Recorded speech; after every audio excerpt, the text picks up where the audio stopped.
नाज़रीन, मैं आपके साथ एक बहुत अछूती कहानी जो है शेयर करने जा रहा हूँ। तो उससे शुरू करने से पहले मैं आपसे दरख्वास्त करता हूँ कि मेरी चैनल को शेयर करें और सब्सक्राइब करें। ज़मीर की आवाज़ चैनल है और मैं फजल चौधरी आपसे गुफ्तगू कर रहा हूँ। तो अछूती कहानी ये है कि आपको पता है कि किसान जो है, किसान की ज़िंदगी इसी तरह है कि वो सारा दिन अपने खेती बाड़ी में मसरूफ़ रहता है। घर में ज़ाहिर है फिर औरतें ही होती हैं। तो ये ऐसे ही एक किसान का किस्सा है कि वो अपने काम पे गया हुआ है, तो उसके घर में उसकी बीवी है। तो उसके घर के बाहर जो हैं, जो कुछ ऐसे परदेसी 3 बूढ़े जो हैं वो आके बैठे हुए हैं। और तो उनको फिर आगे से अंदर से जो औरत है वो आके पूछती है कि आपको खाना चाहिए। उन्होंने कहा है कि आपके घर में कोई मर्द है? उसने कहा नहीं, मर्द तो काम पे गया हुआ है, शाम को आएगा। तो उसने कहा जब घर में मर्द नहीं है तो हम दाखिल नहीं हो सकते। तो इसलिए उन्होंने अपनी बीवी जो है उसने कहा अच्छा। तो शाम को जब उसका जो मियाँ है, जो किसान है, खेती से बाड़ी से काम करके वापस आया तो उसने देखा दरवाजे पे 2 परदेसी हैं, वो बैठे हुए हैं। और उसने बीवी को पूछा, भाई तुमने इनका खाने को नहीं पूछा? तो बीवी ने कहा मैंने पूछा है, लेकिन उन्होंने कहा है कि घर में मर्द नहीं है, जब कोई मर्द आएगा तो मर्द होगा तो फिर हम बताएंगे खाने का। तो उसने फिर कहा जाके बताओ कि मेरा मियाँ आ गया है, काम से वापस आ गया था, बताओ आपने क्या आपके लिए खाना आप आए खाने के लिए। तो उन्होंने कहा हम तीनों नहीं जा सकते, हम में से एक जाएगा, तो 2 जो हैं वो फिर नहीं जाएंगे। और फिर उसने अजीब सी बात की कि जो उसने कहा चलें ठीक है।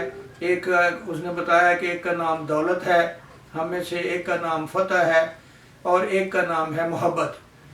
हम तीनों में से एक ऐसा है कि अगर वो जाएगा तो फिर हम दोनों उसके पीछे चले जाएंगे, उसके अलावा कोई गया तो फिर बाकी 2 नहीं जाएंगे। तो बीवी ने जाके अंदर ये सवाल उनका पेश किया कि इस तरह वो कह रहे हैं कि हाँ ये उनके नाम है। तो बीवी ने कहा कि दौलत को बुला लेते हैं, चलें हमें दौलत मिल जाएगी या हमारे लिए जो मसले हैं पैसा अब आएगा घर में। तो मियाँ ने कहा नहीं, जो सुलह है या उसको बुलाते हैं। तो उसने कहा कि उससे ये है हमारी मुश्किल काम जो हैं वो आसान हो जाएंगे, सारी मुश्किलें दूर हो जाएंगी, तो ज़ाहिर है फिर पैसा भी मिल जाएगा। तो उससे बढ़ के बेटी ने कहा कि नहीं, इन दोनों को छोड़ें, आप मोहब्बत को बुला लें। अगर मोहब्बत मिल जाएगी तो फिर बाकी चीज़ें खुद ब खुद हो जाती हैं। तो उसने जाके कहा कि भाई आपके में से मोहब्बत कौन है? तो वो मोहब्बत जिसका नाम था वो उठा परदेसी, तो अंदर खाने के लिए जाने लगा, तो बाकी 2 भी पीछे चल पड़े। तो वो फिर औरत ने पूछा कि आपने तो कहा था कि वो अकेला ही जाएगा, दूसरे नहीं जाएंगे। उन्होंने कहा कि ये मोहब्बत जब जाता है तो हम दोनों भी इसके साथ जाते हैं।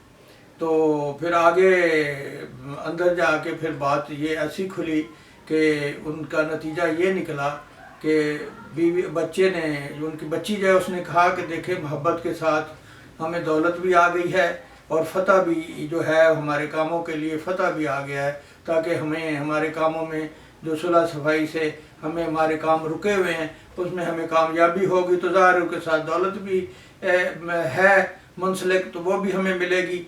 तो उसका मतलब कहने का था बेटी का कि मोहब्बत से हम दौलत भी हासिल कर सकते हैं और जो है बाकी जो हमारे काम में रुकावटें हैं वो हम प्यार मोहब्बत से मुश्किलात जो उनमें से निकल सकते हैं। और तो इसमें एक छोटी सी छुट्टी कहानी में सबक यही है कि आपके जो भी मामला जिसके साथ भी हैं, अगर आप की सोच जो है प्यार मोहब्बत वाली होगी और उसमें नफ़रतें नहीं होंगी या कोई ऐसी झगड़ने वाली बात नहीं होगी और आप ज़ाहिर है कुर्बानी भी करने के लिए तैयार होंगे, तो ज़ाहिर है सारी चीज़ें मिलती हैं। प्यार मोहब्बत का सहारा लेके हमें अपने मामलात को दुरुस्त करना चाहिए, तो फिर ज़ाहिर है हमारी सोच भी दुरुस्त होगी और हमें सारी चीज़ें मिलेंगी जिनकी हम जिद्दोजहद करते हैं या ख्वाहिश करते हैं। अल्लाह ताला हमें ऐसी सोच पैदा करने की तौफीक दे।